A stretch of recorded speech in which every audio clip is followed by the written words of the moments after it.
Here we're asking, is this function continuous at x equals 2? I like to graph it, of course. And for this top function, it's clear that x equals 2 is an important point. If we plug in a 2, we get 2 plus 3 is 5. So if we're looking at x equals 2 here, a 1, a 2, we have 1, 2, 3, 4, 5. So we have this point, 2, 5. Now, I put a dark dot there because I'm allowed that. For x is less than or equal to 2, I know my function is a linear graph.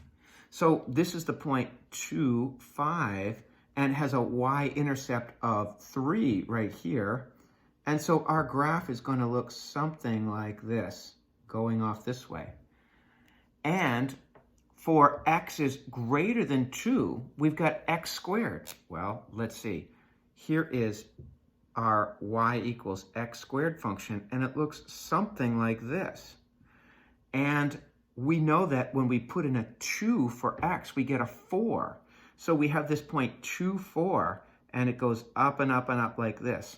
So if that's the case, I'm not allowed over here because of the domain of this piecewise or step function. This is 2, 4. And so they're asking, is this function continuous at x equals 2?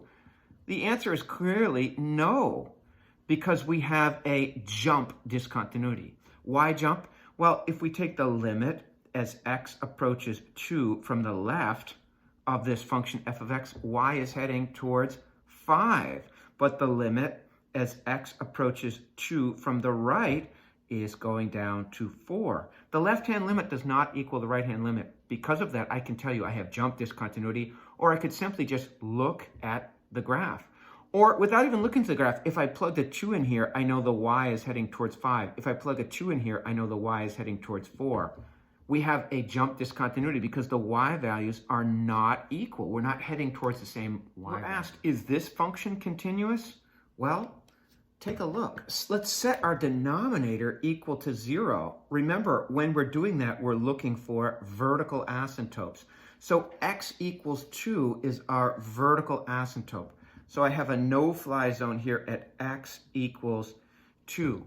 Now, when I graph this, I get a picture that looks like this, here and here. So we certainly do not have a continuous function here. We've got infinite discontinuity because we have this vertical asymptote. Now, as a bonus, the limit as x approaches 2 from the left-hand side is negative infinity. Look, the y's are going down, down, down, down, down. And the limit as x approaches 2 from the right-hand side is positive infinity. Look, the y's are going up, up, up to infinity. Because the left-hand limit does not equal the right-hand limit, we clearly have to pick up our pencil as we graph this left to right. So we do have a point of discontinuity at x equals 2. It's this non-removable infinite discontinuity. Here's a piecewise function. Well, they're asking us, is this continuous? If I plug the 2 in, we can see that this top function is heading towards 4, and this function is always 5. I can tell you, we're going to have a discontinuous function here. Let's graph it and just make sure that we know what's happening here.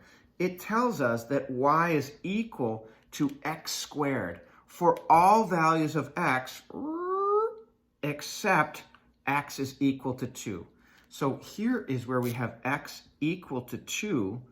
And of course, when x equals 2, we get a 4 here. So I know our graph doesn't exactly look like it, but we do have this picture here. So 2, 4. So the limit as x approaches 2 from the left is 4, and the limit as x approaches 2 from the right is 4. But when x is equal to 2, our y value is 5. So we get something that looks like this. Here is our 5.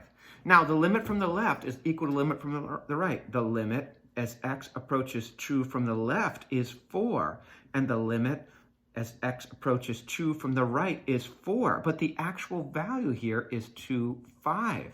So you can see that we have a point of discontinuity. It's whole removable discontinuity here. Why? Because the limit from the left and the right are equal, but the point is not there.